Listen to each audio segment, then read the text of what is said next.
Venga, bueno, pues lo primero, agradecer la invitación a Antonio, Mariano, a David, a Alejandro y felicitaros por esta iniciativa que la verdad es que en estos tiempos se agradece, ¿no?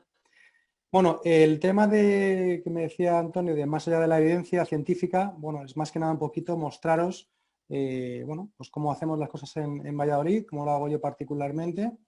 Si bien es verdad que con el tema de aneurismas no rotos, bueno, pues hay centros, todos hemos estado en centros y nos hemos formado en centros que a lo mejor han sido más conservadores, han sido más lanzados, pero en fin, parece ser, bueno, que la evidencia científica de años que tenemos es que en teoría, y todos sabemos las limitaciones, en teoría aneurismas por debajo de 5 o 6 milímetros en territorio anterior, el riesgo de ruptura es muy bajo. Si bien es verdad que todos, bueno, adaptando circunstancias como pacientes hipertensos, pacientes fumadores, pacientes con hemorragias previas, no hay ninguna duda que el riesgo está aumentado y sobre todo en territorio posterior. Y por tanto nosotros particularmente no tenemos ningún factor respecto a medida. No limitamos, hombre, si es verdad que un aneurisma pues de 1 milímetro en un paciente joven completamente sano, pues evidentemente no lo tratamos. Pero sí que es verdad que en nuestro grupo de pacientes que tenemos de aneurismas no rotos, no rotos que hemos analizado, hemos visto un índice muy alto de hiperlipidemia, que está aumentado el riesgo de ruptura, casi todos son fumadores, en fin, son pacientes vasculópatas. Por tanto, el tratamiento, nosotros somos muy proactivos a tratar aneurismas no rotos en cualquier localización. Esto, la cantidad de materiales que tenemos hoy en día es amplísimo y las posibilidades que tenemos de tratamiento, pues en fin, nos permiten posibilidades que antes no teníamos, ¿no? Accesos, materiales, en fin, cada uno tiene sus propias experiencias. Sí que es verdad que el gold estándar sigue siendo el coiling, pero existen muchos casos en aneurismas no rotos que podemos buscar otras alternativas, fundamentalmente porque el problema que todos conocemos es la recanalización. Las tasas de recanalización están cercanas a un 20%, pese a que hagas un buen grado de packing, por muchas razones, por la hemodinámica, por las ramas implicadas, por esos remanentes de cuello que muchas veces se dejan y no se dan importancia, pero es verdad que yo creo que hoy en día tenemos que optar a aumentar los porcentajes de recanalización. Yo no veo ahora mismo, sinceramente, que tenga ningún sentido tener a un paciente que se recanalice cada año y haya que embolizarlo 3, 4, 5 veces en su vida. Yo creo que tenemos que intentar dar una respuesta lo más rápido posible, intentando curar el cuello del aneurisma, que es la base del tratamiento, y con esa premisa yo creo que somos capaces de intentar luchar primero con el clipping, en el sentido de, bueno, pues que un buen porcentaje de cierre de cuello y sobre todo con la historia natural de un aneurisma, ¿no? Estabas ofreciendo un tratamiento a un paciente que a lo mejor tiene más optimismo que no hacer nada. Pero bueno, el problema que hay con los estudios, hemos visto antes en la revisión, es que los seguimientos son limitados. Nosotros todos presentamos casos de incluso con flow divertes a 6 meses, a 1 año, a 2 años, a 4 o 5 años, pero ¿qué pasa con esos pacientes a los 10 años? Tenemos pacientes jóvenes. Fijaros este caso, por ejemplo. Este caso es un aneurisma comunicante posterior izquierdo. Se embolizó un aneurisma no roto, un aneurisma de unos 6-7 milímetros, se embolizó en ese momento una paciente mujer de unos 50 y pico años en 2006. Este paciente estuvo estable 4 años, se le fueron haciendo resonancias, esta de hecho es la resonancia a 2010, es un coiling bien hecho, tiene un mínimo remanente en la base del aneurisma, yo creo que lo apreciéis aquí, pero un remanente mínimo que está aquí, fijaros, está en la reconstrucción, déjame mostrarlo aquí en AP, ahí ves, esta pequeña remanente que también tiene una cerebral posterior fetal y he estado, como os digo, estable a 4 años, incluso el alta definitiva a la paciente. Esta paciente en 2006. En el año 2015, o sea, estamos hablando de 9 años después de la embolización, esta paciente nos ingresa con una hemorragia subaracnoidea. Insisto, aneurisma no roto, embolizado con un mínimo remanente. Y este es el caso. Fijaros, parece otro aneurisma completamente que ha crecido, que se ha desarrollado de una forma súper agresiva, probablemente en poco tiempo. Vemos aquí la cerebral posterior fetal. También vemos que además el paciente es un paciente vasculópata con este pequeño aneurisma también, o bueno, una displasia a nivel del segmento paraftálmico. Por tanto, vemos aquí que ese remanente ha cambiado en 9 años. Esto no se hubiera producido si hubiéramos hecho un cierre más definitivo, como luego hicimos. De hecho, hicimos un coiling agudo, protegimos, se quedó un pequeño remanente en la base y luego lo que hicimos fue ponerle unos cuantos cúmulos del control a 4 años después de esto y el aneurisma está completamente cerrado. Por tanto, yo creo que el hecho de dejar remanentes en la base, salvo que sea imprescindible, yo creo que ahora mismo tenemos que luchar contra esto y tenemos las armas para hacerlo y tenemos que ser lo más efectivos posible, darle al paciente una solución, si es posible, en un único procedimiento y a la primera, como dicen, ¿no? Bueno, en general el número de coils y de stents ha bajado mucho en los últimos años con la introducción de los flow diverters. Las estadísticas que hay en general son muy similares. Si a esto además le añadimos, por ejemplo, dispositivos intrasaculares como el web o el Contour, pues los números son todavía más espectaculares, pero vemos que la tasa de flow diverters en general en el mundo se ha disparado y lo que sí que es verdad es que los estudios que hay, que si no son estudios prospectivos, pero bueno, ya están algunos funcionando y enrolando, demuestran que en algunos segmentos, como el segmento supraclinoideo, en aneurismas no rotos, y aunque sean de tamaño pequeño, te produce unos cierres de una eficacia mayor a largo plazo sin aumentar la morbimortalidad en relación con el coiling, ¿no? Que es un poquito el gol estándar. Si hablamos del balón remodeling, que evidentemente también es una técnica que es de primera elección en nuestro caso, sí que es verdad que la combinación de balón con stent te mejora los resultados, y hay estudios que lo avalan, hacer un buen remodelado del cuello y luego poner un stent te mejora los resultados sin añadir una morbilidad y sobre todo lo que es verdad es que teniendo el catéter, el balón de doble luz y los stents de bajo perfil, esto sí que nos ha cambiado completamente. Presentamos esta serie multicéntrica, cerca de 90 pacientes, 86 pacientes fueron y la verdad es que los resultados son muy buenos y las tasas de recanalización son mucho menor que sin coils. Respecto al acceso, lo que hablábamos, el acceso, nosotros en aneurismas no rotos, el 100%, o por no ser un poquito talibán, el 99% lo hacemos por vía radial, independientemente del tipo de arco. Si no podemos hacer por el acceso radial por alguna circunstancia en concreto, porque la anatomía no lo permite, porque el diámetro radial no lo permite, en esos casos pasamos para femoral, pero como os digo, preferimos hacer un acceso cubital o incluso braquial a la hora de tratar este tipo de aneurismas no rotos. No hay ninguna duda que los principales beneficiados es el paciente. La experiencia de un paciente ingresado en el cual se puede levantar, puede ser independiente, puede ir al baño, puede pasear con su familia. En fin, la experiencia del paciente no tiene nada que ver. Las encuestas de satisfacción y de calidad también así lo demuestran. Están menos tiempo ingresados, los costes son menores y, en fin, es un beneficio, yo creo que es indudable, ¿no? Sí que es verdad que requiere un poquito más de una curva de aprendizaje para nosotros, es un poquito más laborioso. Los números más o menos estimados son unas 100 arteriografías para ya encontrarte cómodo tú y el resto del equipo. Y la verdad es que nosotros ahora mismo, como os digo, el 100% prácticamente lo hacemos por vía radial. Hemos evolucionado un poquito la técnica, no solo la técnica de punción, sino que también, bueno, pues tenemos ya más tools a nuestro alcance, mejores cierres.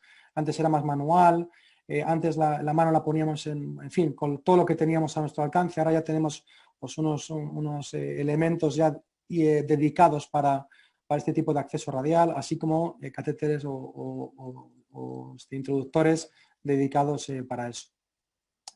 El problema, evidentemente, es el tema del acceso. Como hablamos, hacemos distal, proximal. Si la radial menos de 2.5, 2.6, pasamos a cubital, que no hay ningún problema. El acceso es exactamente igual, la técnica es igual. Y esto es un poquito el acceso que nosotros valoramos. Cuando lo hacemos por vía femoral, en aneurismas no rotos, estamos trabajando con unos catéteres de acceso de 80-90 centímetros. Lo solemos combinar cuando es únicamente para un único flow diverter.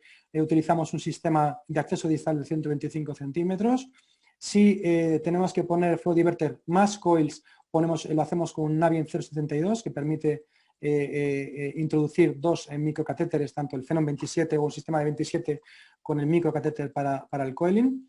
Y bueno, este tipo es la combinación que utilizamos. ¿Cuándo añado coils con flow diverter a aneurismas no rotos? Pues cuando en casos en los que considero que hay un inflow contralateral que puede disminuir la tasa de oclusión o que puede interferir. En estos casos, anterior comunicante anterior, comunicantes posteriores, en fin, aneurismas de más de 6 milímetros, pacientes que tengan dolores de cabeza o una parálisis de algún nervio por compresión y probablemente cuando vemos alguna zona de anclaje que es muy corta, por ejemplo, si tú tienes que dejar el dispositivo en una zona muy cortita a nivel de la carótida interna supraclinoidea, segmento coroideo, y piensas que el dispositivo puede migrar, también añadimos coils para estabilizar el flow diverter. Cuando vamos por vía radial, la principal diferencia es que el introductor, el valve en este caso el neuromience en principal diferencia, para que tengamos en fin, nos permita llegar lo más distal posible. Y luego las combinaciones que tenemos para Flow Diverter y para Flow Diverter Coils, en términos de materiales, son los mismos. Por un sistema del 0,72 te entran dos sistemas de 17 y de 27 sin ningún problema. Otra cosa que hacemos en aneurismas no rotos es, en todos los pacientes, salvo excepciones como pacientes alérgicos o pacientes que a lo mejor no toleran la agregación, pero vamos, en un alto porcentaje están doblemente antiagregados, seguimos manteniendo el clopidogrel en primera línea y sí que hacemos verify a todos los pacientes. Tenemos la máquina a pie de cama, como el que dice en la sala, controlamos los pacientes, los antiagregamos, 10 días antes le hacemos el verify y en función de los resultados de esos 10 días lo que hacemos es que adaptamos la terapia o bien minimizamos la dosis, aumentamos la dosis, cambiamos a prasugrel. Es importante que un dispositivo, en fin, a implantar de cara a tener un buen resultado. Y en este sentido, es importante mencionar el tema del PRU. El PRU es lo que tiene realmente valor en aneurismas no rotos, el tema de antiagregación, más que el porcentaje, que a veces se da el porcentaje de inhibición, eso ha fallado mucho. El PRU en el tema de clopidogrel es lo que tiene mayor impacto y es más variable. Los valores que dan en cardiología no son los del neurointervencionismo. En cardiología incluso la casa comercial da unos valores muy altos, hasta de 240, 220. Realmente, para hablar del tema del neurointervencionismo, nosotros ponemos un punto de corte en torno a 150, 180 máximo. Si tiene un PRU más de 150 o de 180 como límite, lo consideramos como hiporrespondedor. Porque sí que es verdad en torno a 200, que en algunas series será como normorespondedor, como os digo, en el campo cardiológico, pero en el tema de neurointervencionismo esto hay que adaptarlo. Yo creo que con eso también subsanas un poquito la cantidad de errores que se cometen con el clopidogrel. Si bien es verdad que cada paciente es diferente, por intentar dar una guía así un poquito grosera, pues a nivel paraclinoideo paraftálmico nosotros optamos por el Flow Diverter a nivel de comunicante posterior. En bifurcaciones carotidias optamos por el stent con coils. En bifurcación cerebral media, stent, balones y flow diverters, en ese orden. El balón y el stent lo solemos combinar. El flow diverter es como última opción. Ahora hemos incorporado los intrasaculares. En comunicante anterior, parecido, optamos por balón y stent en ese orden. Y también flow diverters. En V4, flow diverters y en top basilar, stent assisted coil. Esto es lo que más o menos, por decir alguna cosa, si bien es verdad que podemos estar hablando horas sobre esto, pues bien, ese sería nuestro approach. Sí que es verdad que hay que saber que a nivel del segmento comunicante posterior los flow diverter fallan mucho cuando hay una cerebral posterior fetal. Esto todos hemos puesto flow diverters en estas localizaciones, pero la tasa de oclusión que conseguimos, estamos hablando de en torno de un 40-43% en vez de un 80-85%, que es que tenemos que estar trabajando. Por tanto, esto es una mala indicación de flow diverter y nosotros en estos casos buscamos otras alternativas. Esto es un ejemplo de fracaso terapéutico. Fijaros, en 2011, una arteria cerebral posterior fetal. De hecho, había una genesia de P1 para que la veáis, 2 aneurismas consecutivos. Le pusimos un flow diverter. 6 años más tarde vino al control. El paciente se ve dejado un poquito y está el aneurisma pequeño, como veis, está completamente cerrado, pero el más grande está abierto. Y vemos aquí la cerebral posterior fetal. En estos casos nos planteamos si implantar otro diversor, dejarlo, etcétera. Así que estudiamos la resonancia magnética, se me han movido los números, pero bueno, esta resonancia es de 2017 y fijaros como en una teórica genesia de un P1, de una cerebral posterior fetal, pues bueno, esto lo ha desarrollado con el paso del tiempo, o sea que realmente la resonancia y la arteriografía tenían un valor limitado, la anatomía vascular también cambia y en este caso lo que hicimos fue pues ir a contracorriente por territorio posterior, cerebral posterior y lo que hicimos es acceder y cerrarlo con coils, ¿no? En este caso. Entonces esto a nivel de cerebral posterior fetal es verdad que, como os digo, los flow diverter dan muchas sorpresas y casos como este, por ejemplo, un aneurisma recanalizado en múltiples ocasiones, fijaros qué volumen tiene, la cerebral posterior fetal nace de la base del aneurisma. En este caso buscamos otras alternativas, en vez de poner el diversor de flujo en la típica, en la carótida interna para cubrirlo, bueno, pues planteamos otras alternativas como ponerlo selectivamente en la cerebral posterior fetal. Para intentar conseguir un buen remodelado de cuello y un buen control del acortamiento proximal del dispositivo, que técnicamente puede ser lo más costoso, lo que hicimos fue plantear el abordaje, en vez de desde el mismo lado, ipsilateral, lo que hicimos fue pues hacer un abordaje a nivel de transcirculación por comunicante anterior. Con eso lo que hacíamos es ir a la cerebral posterior fetal y nos permite pues, un buen control del largado del dispositivo y nos permite encarar directamente la parte proximal y poder acortarlo con mucha seguridad a nivel del origen de la cerebral posterior.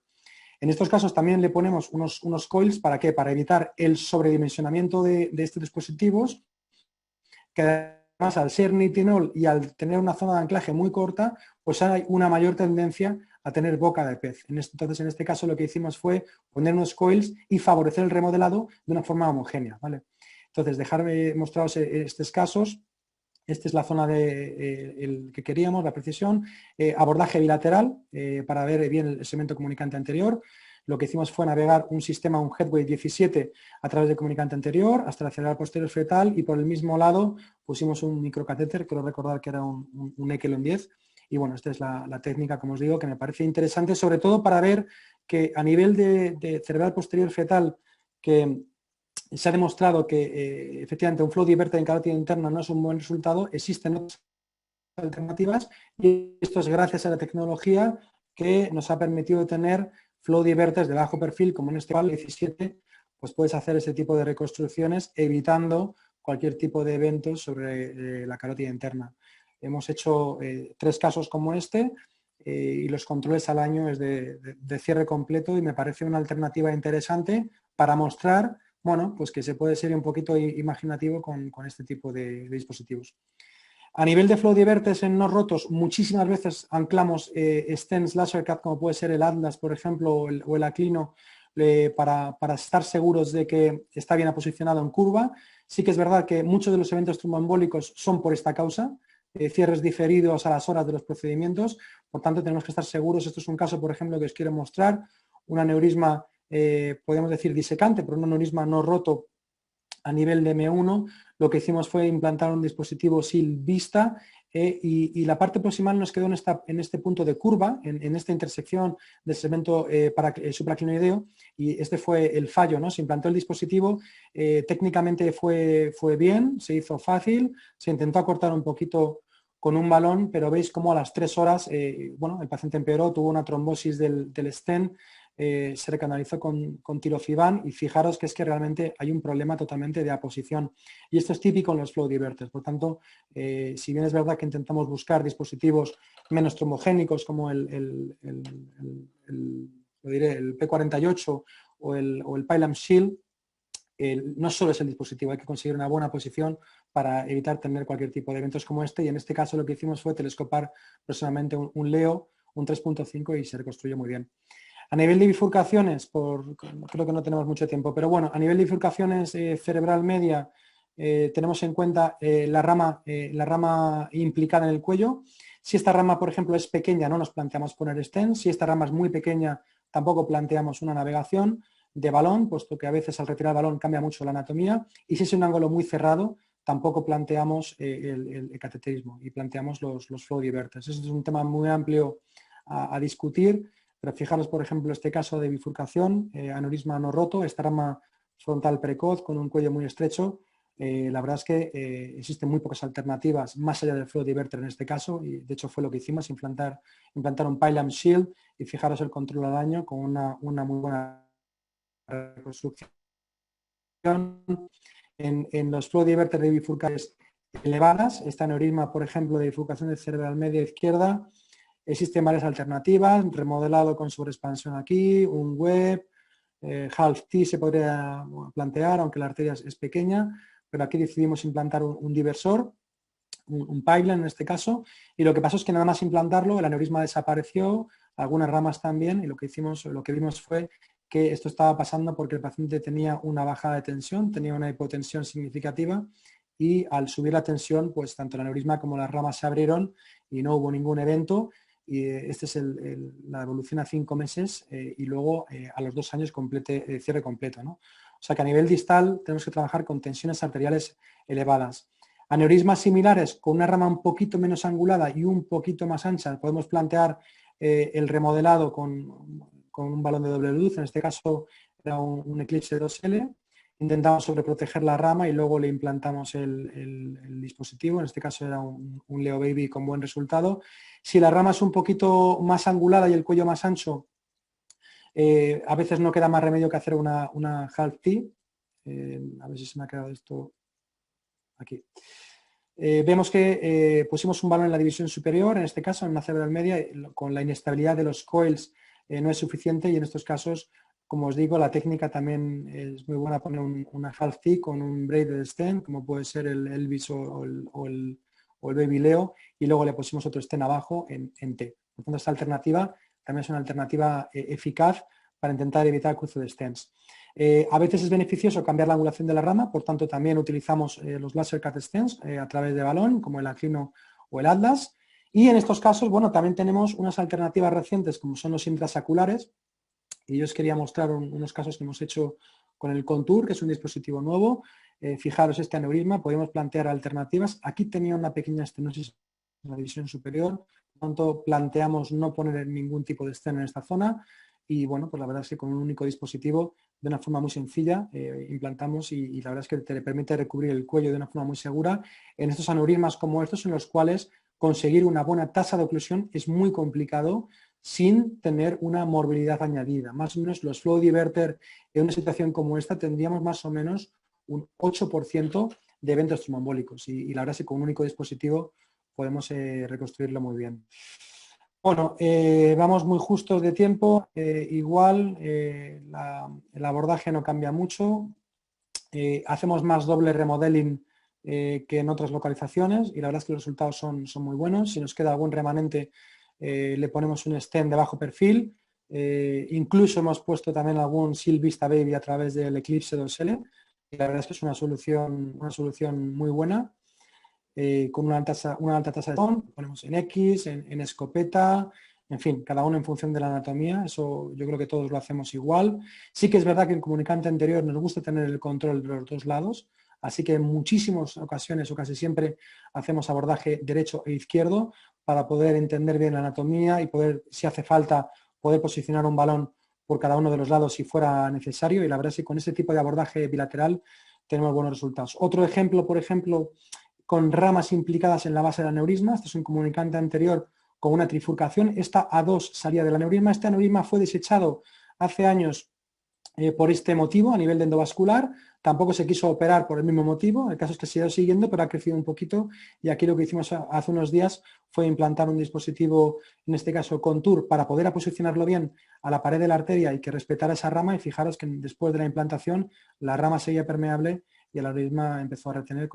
Yo creo que tenemos una buena alternativa y un arma más para poder dar mejores resultados. A nivel de fosa posterior, y con esto ya voy a acabar, intentamos no poner flow diverter. Si bien es verdad que la construcción híbrida es una muy buena solución, híbrida nos referimos a poner un stent normal, convencional, en el segmento perforante y un flow diverter por debajo de las AICAS para evitar ese tipo de afectación isquémica. Esto es un caso, por ejemplo, que vimos un disecante vertebrobasilar. En este caso le hicimos un abordaje birradial, como veis en las imágenes. Le hicimos un coiling desde el lado derecho y le pusimos un flow diverter en la vertebral dominante. El flow diverter no quedó bien posicionado del todo, no conseguimos una buena tasa de apertura y en vez de ponerle otro flow diverter lo que hicimos fue hacer una angioplastia y ponerle un Atlas por encima y hacer este tipo de construcciones híbridas que la verdad es que en fosa posterior creo que marcan la diferencia. Y bueno, y esto es todo lo que quería contar. Es un tema amplio, es bonito de discutir y me ha parecido más oportuno enseñar unos casos más que mostrar muchos datos que yo creo en fin, creo que os espero que os haya resultado interesante. Muchas gracias, Mario. La verdad que es espectacular. Antonio, ¿cómo vamos de tiempo? Bien, yo creo perfecto. 6:30 podemos pasarnos un poquito. Yo creo que está la gente ávida. No están poniendo muchas preguntas porque se han quedado un poquito anonadados. Porque la palabra clip no la has pronunciado en ningún momento. ¿Qué aneurisma queda, queda para cirugía?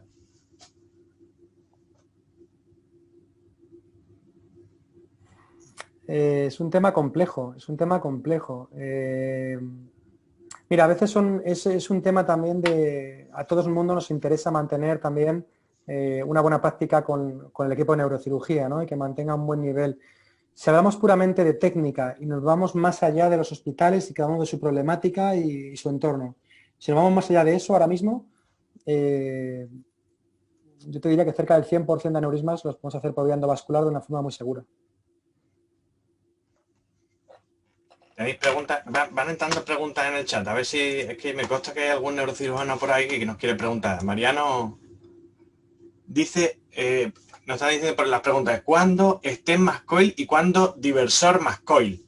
Bueno, yo creo que si quieres hacer algún resumencillo que ha quedado más o menos claro dependiendo del sitio, ¿no? Claro, en cerebral media comunicante anterior optamos por stent más coils. A nivel de carótida interna supraclinoidea optamos por flow diverter. Por los flow diverters, siempre que podemos ponemos algún coil, por la sencilla razón que es con un flow diverter está demostrado que la tasa de oclusión es un 80-85%, en los mejores casos hay un 15% que no podemos cerrar, por tanto si puedes poner algún coil, ¿por qué no lo vas a poner? Nunca más vas a poder volver a entrar dentro de ese aneurisma y si tienes la oportunidad de hacerlo de una forma sencilla, ¿por qué no lo vas a hacer? Ok. ¿Alguna pregunta más? Seguimos. Yo creo que necesitamos gente como tú, necesitamos gente que tire de la técnica, ¿no? Y que lo lleve a otro nivel. Pero la realidad es que, bueno, pues no todos podemos hacer ese tipo de virguerías. Imagínate, yo estoy empezando y te digo, Mario, me voy a ir yo solo a la Martinica, que creo que hay un montón, pero bueno, imagínate que me voy yo solo a la Martinica, ¿con qué aneurismas no rotos, ¿no? ¿Cuál es el primer nivel de seguridad en el endovascular, ¿no? ¿Qué es lo que tendría que tratar más allá del cuello pequeñito, ¿no? De la buena relación cuello-saco? En la mala relación cuello-saco, en el cuello ancho, que es donde está digamos, donde está el juego, ¿con qué aneurisma tal vez tendríamos que jugar de primera? Pues mira, más allá del aneurisma, yo creo que también es la técnica, ¿no? Las curvas de aprendizaje que se han reportado con los últimos dispositivos son mucho menores que con los primeros. Por ejemplo, con el primer pipeline, con la primera generación, la tasa de complicaciones era de un 16% en los primeros casos y se vio que con el paso del tiempo el volumen, en fin, la tasa de complicaciones disminuía. Con los nuevos Flow Diverter, incluso en gente que está empezando, se consiguen unos resultados que son muy extrapolables. Es decir, y eso es lo bueno del neurointervencionismo. A diferencia, por ejemplo, de la neurocirugía. Yo la neurocirugía entiendo que en manos del Auton un aneurisma tiene 0% de riesgo probablemente, pero ¿eso es extrapolable a todo el mundo? Probablemente no. Pero en el neurointervencionismo, con un cierto entrenamiento, sin ninguna duda, nos permite todos tener unos resultados muy parecidos. Y todos tenemos unos resultados muy similares con flow diverters, por ejemplo, a nivel de comunicante posterior o paraoftálmico. Entonces, respondiendo a tu pregunta, la tasa de aprendizaje ha disminuido mucho respecto a los últimos años y a nivel del segmento supraclinoideo, creo que es una zona la más sencilla para empezar con este tipo de técnicas. Que sería un poquito la indicación absoluta, ¿no? La carótida, el carotidoftálmico ese de cuello ancho, sería casi una indicación absoluta en el endovascular de flow diverter, ¿no? Totalmente. Si queréis alguna pregunta, levantad la mano, si no, sigo. Telementoring. Ahora tenemos, Mario, lo tenemos también en las redes y en el telementoring. ¿Cómo crees que es el futuro de la formación, por lo menos para una primera fase o para el seguimiento de la formación? Sí, nosotros, como sabes, estamos trabajando con el sistema, con el Tegus, y la verdad es que me parece una revolución impresionante. Nosotros lo utilizamos para formación externa en el programa de Fellow del SMINT y también lo utilizamos para uso interno, entre compañeros. Pues bueno, la típica duda que tienes, oye, ¿qué te parece esto? ¿Qué te parece lo otro? Y en tiempo real lo estamos viendo, ¿no? Eso me parece un cambio drástico y ya hemos hecho casos de teleproctoring a distancia. Entonces, eso, más la robótica, con el complementario de la realidad aumentada que ya también se está trabajando, me parece que va a cambiar el intervencionismo y además no dentro de mucho. Yo creo que en un plazo de 2-3 años va a cambiar esa forma de trabajar. ¿Y no te pones más nervioso? Porque yo, nada más que ve, ¿no? El seco ese de... Nada más que ve que te están mirando, no te pones más nervioso. ¿Es seguro eso? Para todo el mundo, a lo mejor para unos pocos no, pero para todo el mundo es seguro eso. Eso, mira, eso es una pregunta muy buena y te digo por qué. Porque el tema del Tegus, por ejemplo, solo tú puedes hablar o puedes oír a un interlocutor, ¿vale? Eso evita que la gente, pues imagínate 20 personas a la vez hablando, opinando, ¿no? Entonces tú hablas con un único interlocutor y la verdad es que, en fin, si tú miras más allá de la formación y lo miras, por ejemplo, para uso interno, gente que trabaja sola, que no tiene compañeros, ¿no? Tú has dicho Martinica, no sé, hay muchos intervencionistas en Latinoamérica, por ejemplo, que no tienen un partner, ¿no? El tener otra persona al lado para poder hablar, opinar, una segunda opinión, te da mucha mayor tranquilidad. Nosotros tenemos una experiencia muy, muy positiva. Qué bien. No, la verdad que tiene, yo creo que suena muy bien, ¿no? Poder empezar un procedimiento y tener, pues, eso, uno o dos personas de apoyo que en un momento dado le puedas preguntar, ¿no? Nosotros lo tenemos instalado en Lleida, el Tegus, para hacer controles remotos desde Valle, y la verdad es que va súper bien. Y la calidad, la definición que tiene, para que os hagáis una idea, desde el remoto, desde el que está haciendo el proctoring, tú puedes hacer tanto zoom que puedes ver si hay una burbuja de aire en una llave. O sea, imagínate, una definición De total. hecho, Y tú David, puedes mover la si quieres, cámara, puedo pues intentar... muy bien. David, mira, Sí, estoy sí. Si compartiendo tienes alguna pantalla. No sé muestra, si enseña, enseña. ¿Estáis viendo el vídeo ahora mismo? Sí, ¿Se ve el Sí. vídeo o no? sí, se ve. Se ve el vídeo avanzando. Mira, este es un sistema, esto es un caso que hemos hecho esta mañana. ¿Veis las imágenes? ¿Se está moviendo o no? Sí, ¿O está estático? se mueve, se mueve. Está... ¿Vas por radial, Vale. no? ¿O por Esto es lo numeral? que dice David. Sí, vamos por radial. Este es un caso que hemos hecho esta mañana. Y lo que dice David, el operador desde fuera, en este caso era nuestro fellow de remoto, está haciéndole zoom a la pantalla de la sala. Fijaros la resolución que tiene. Esta es la pantalla de la sala. Lo voy a poner un poquito avanzado rápido para que podamos ver. A ver, aquí. Mirar, no sé si aquí se ve bien. En fin, tienes una independencia absoluta para hacer zoom a lo que tú consideres. Puedes hacer exar toda la sala, tienes una autonomía total, puedes poner el zoom a las manos, en fin, fijaros, es brutal y le da la independencia totalmente al operador remoto. No depende no molesta no molesta, de hecho la cámara no molesta nada al que está haciendo el caso, ¿no? Es únicamente la interacción con el audio, pero esto de cada punto de vista de la formación, fijaros, DIN ACT, pues, en fin, me parece muy, muy completo de cara a este tipo de aneurismas, ¿no? Y urgencias y de todo. Bueno, yo creo que con eso, ¿no? Es lo que dice la robótica, etcétera. Yo creo que no hay manera de salir de casa. No sé qué nos vamos a inventar ya. Cuello ancho. ¿Qué dispositivo, por dónde va el endovascular del cuello ancho? ¿Va por el dispositivo intrasaccular? ¿Va por mejorar la configuración de los estrenes para que sean más tupidos en un sitio o más cubiertos en un sitio y menos en otro? ¿Por dónde crees que va el futuro del intervencionismo en el cuello ancho? Yo creo que lo que importa es remodelar el cuello, lo que puedas. En el web, por ejemplo, se ha visto que ha habido compactación en el follow-up. Entonces, el web a día de hoy es un buen concepto, pero no es perfecto. El contour es más parecido al clipping porque lo que haces es poner un dispositivo en el cuello, justo en el cuello, protuyendo un poquito. Y eso yo creo que sí que es un gran avance, si bien es verdad que todavía hay que mejorarlo.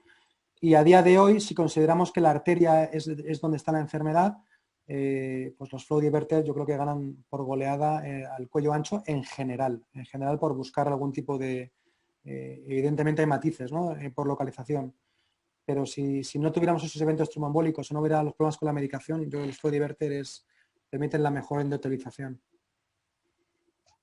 Completamente de acuerdo. Yo creo que teniendo en cuenta, nos hemos hartado de hablar de la enfermedad de la arteria. Yo creo que cuanto antes trate la arteria, mejor, ¿no? Y cuanto mejor trate la arteria. ¿Qué opciones hay quirúrgicas? Eso, porque a mí me encanta tener equipos quirúrgicos potentes y que nos puedan solucionar muchas cosas, pero ¿cuál es la opción quirúrgica a la reconstrucción de la arteria? Pregunto, ¿lo sabes? ¿Lo hay? La reconstrucción de la arteria no, yo creo que hay bypasses, oclusiones, pero reconstruir una arteria hay que hacerlo desde dentro, ¿no? Entonces, vamos, si algún neurocirujano quiere opinar, pero lo veo complicado. Yo también. Yo no lo conozco, pero por dar un poco de juego, a ver si quiere venir algún neurocirujano también a hablar y explicarnos cómo se reconstruye o se pueden reconstruir las arterias. Luego, por ejemplo, aneurismas, por ejemplo, aneurismas consecutivos, por ejemplo, el flow diverter te reconstruye todo. Aneurismas disecantes, en el cual no se pueden clipar. Aneurismas con calcio en la pared de la arteria que no se pueden clipar con seguridad. Con el tema de los flow diverter y sobre todo teniendo en cuenta que es un procedimiento que hacemos en 15 minutos, ¿no? Parcialmente trombosado. ¿Eso qué, Mario? Ahí te he dado. Bueno, ahí me has dado. O sea, ahí si hay un efecto de masa, ahí sin ninguna duda la mejor combinación es con el clipado, ¿no? Quitar la carga de trombo y extraerlo. Ese es un tema que fíjate que los flow diverter empezaron para ese tipo de aneurismas, ¿no? Los estudios, ¿no? Del PAPS que se hicieron en Estados Unidos, etcétera. Y ahora es lo contrario. Yo creo que ese tipo de no son tampoco una buena alternativa para los flow diverters, ¿no? Están reportados mayor ruptura, mayor tasa de complicaciones, crecimiento del aneurisma, inflamación de la pared. Hay una cosa que sí quería comentar en carga de trombo, cómo los abordamos. Nosotros lo que hacemos es, si se puede hacer en 2 tiempos, poner unos coils, favorecer una generación de trombo estable y luego en un segundo tiempo poner el flow diverter, porque la trombosis muy aguda, incluso con coils, sí que está demostrado que produce una proteinolisis y rompe los aneurismas, ¿no? Incluso gigantes. Por tanto, eso intentamos evitarlo, hacerlo de una sola vez. Incluso flow y coil en agudo, ¿no? Perdón, en agudo no. En una sesión, eso prefería hacerlo en 2 fases, ¿no? En 2 fases, para que la formación de trombo sea mucho más estable y tenga más componente de fibrina. Vale. Hay una preguntilla sobre isquemia que luego retomaremos, pero por terminar un poco los aneurismas, dice, en su experiencia, ¿qué score usa para tomar decisión en tratamiento de aneurismas cerebrales no rotos? Supongo que será si usáis el FACE. Sí, pero tampoco utilizamos un score objetivo. Sobre todo, fundamentalmente, lo que nos va a marcar es la comorbilidad. Pacientes fumadores hipertensos de mal control. Si es accesible, yo creo que también hay que estudiar, garantizar presentamos cuando hablamos con los pacientes, les explicamos la tasa de complicaciones que tenemos. Entonces yo creo que esa es la clave, ¿no? Presentar al paciente tu morbimortalidad real, no la de la literatura, que está muy bien, pero la tuya, y en base a eso tomar decisiones. Y luego hay otro tema, que es la ansiedad del paciente. Un paciente que se quiere tratar, si tú no lo quieres tratar, lo va a tratar otro, seguro, ¿no? Eso también, convivir con un aneurisma, hay gente que puede, pero hay gente que no. Sí, aunque sean 3-4 milímetros, cuando ponen la palabra aneurisma encima de la mesa, pues cada uno, ¿no? Reacciona como puede, ¿no? Como buenamente puede. Si tenéis alguna pregunta, podemos pasar. Dale. Mario, el diversor de flujo en la bifurcación no lo usas como primera opción, ¿cierto? Sí, no lo uso. El diversor de flujo es la última opción que utilizamos en bifurcación. Solo lo hacemos en casos en los cuales la rama implicada, ¿no? Por así, en este caso, por ejemplo, una superior inferior, es muy angulada, con un ángulo muy cerrado y tiene un diámetro muy pequeño, en el cual no podemos plantear alternativas como poner ahí un stent. Ahí sí que optamos por el diversor. Y la tasa que tenemos de resultados es muy buena. La tasa de oclusión sí que es verdad, con que es buena, requiere más tiempo, es decir, requieren 1 o 2 años para cerrarse. Y esa es la diferencia, ¿no? Si un paciente realmente puede esperar o no 1 o 2 años a cerrarse. Sí que es verdad que no hemos tenido nunca una ruptura en ese tiempo, ¿no? Pero, en fin, no es de primera opción, pero tampoco es para desecharlo, ¿eh? Como hay algunos foros en los cuales se ha desechado esa opción. Ya, y luego complicaciones de que la rama se tape, como esa que enseñaste, que luego se terminó abriendo. ¿Han tenido un caso? Porque nosotros sí hemos tenido y bueno, es un desastre. Sí. La rama cuando se tapa, bueno, primero, Mariano, 2 cosas. Yo creo que no he mencionado que en cerebral media, por ejemplo, sobredimensionamos el dispositivo. Y al sobredimensionar el dispositivo, lo que haces es que disminuyes el rama. Y luego trabajar con tensión arterial elevada, por lo menos una sistólica 150, 160, estar seguro que el paciente es respondedor y evitar telescopar dispositivos. Con esas medidas la verdad es que no tenemos complicaciones como la que tú estás diciendo, ¿eh? Pero bueno, efectivamente puede pasar, claro. Bueno, una preguntilla también del chat. Pregunta para Manuel David. En caso de llevar directamente a sala, ¿influye negativamente a la hora de no poder usar software de inteligencia artificial? A ver, de momento nosotros, por ejemplo, no tenemos nada que funcione con el Expert City que hacemos de Philips. Creo que sí que existe, me parece que era para Siemens, y no sé si era el Rapid, con el TAC que hace la máquina de Siemens, sí que puede hacerte, te puede valorar el Aspects, me parece. Y diría que seguramente también debe haber algo con Perfo. Añadiendo contraste, obviamente. En el paper que publicó Nogueira, publicaron un paper sobre directo a sala en el que tenía análisis de perfusión. Bueno, lo primero que habría que decir, el directo a sala es verdad que si finalmente es un paradigma a llevar a cabo, cerrará muchas puertas seguramente de investigación y abrirá otras. Últimamente no sé qué porcentaje de papers que se publican son en torno a la imagen y a darle vueltas a la perfusión y a los colores, pero seguramente es muy alto y muchos de nosotros nos hemos aprovechado de ello. Pero bueno, abrirá otras puertas, quizá a la inteligencia artificial no tanto en la imagen, pero a lo mejor en predecir qué pacientes son los candidatos, predecir qué pacientes tienen oclusión de gran vaso. Bueno, pues hay otras puertas a la inteligencia artificial que aunque se cierren unas, se pueden abrir otras que sean útiles en otro aspecto, o bueno, no sé, o pronóstico a posteriori, diagnóstico por arterio. Bueno, hay muchas más cosas que se puede utilizar la inteligencia artificial, creo. O darle más importancia a la inteligencia emocional del equipo, cualquier cosa. Mario, nos quedamos sin tiempo. Hazme un resumen, dame un minuto, dame 30 segundos, un titular. Si vamos a empezar, o cuáles son, cómo, ¿sabes? Un minutillo, para terminar.